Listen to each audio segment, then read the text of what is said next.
Hey, we're going to take a few minutes today and we're going to talk about light and shadow, because when you do a painting or a drawing or anything else in the world of art, what you're actually doing is drawing the light and the shadows.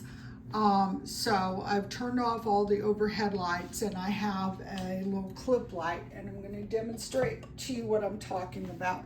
Right now the light source is coming to the left of where my camera is, and it's coming from high up. So then it strikes light, shadow, cast shadow, okay?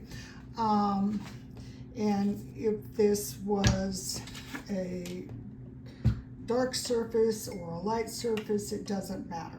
Okay, so as the light comes up overhead, that's almost straight up over the top, it casts the shadow straight down.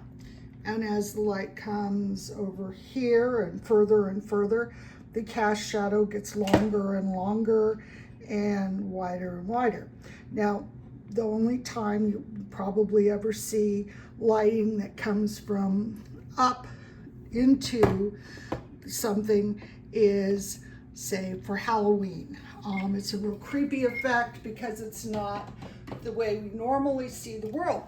So I hope that is going to help you to understand some of the things we're going to talk about here in a few minutes when we start painting our snowmen, about light and shadow. And that brings me to another subject that we really need to talk about. We're going to start working with acrylics. And whereas watercolor, if you don't completely wash the brush, it'll just come out the next time you paint.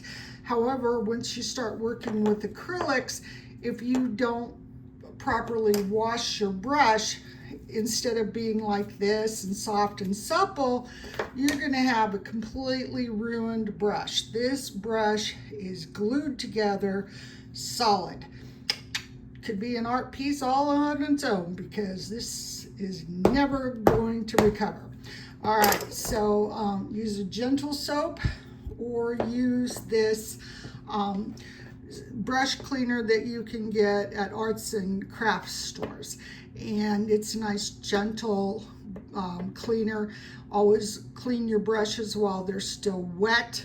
You can recover a little bit of your brush's ability to work with rubbing alcohol, but don't count on it.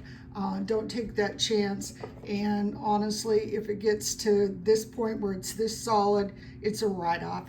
So anyway, we're gonna head into doing some demos on how to paint and have some fun with it. But I thought if you had a couple of those little concepts, it would be helpful. Take care.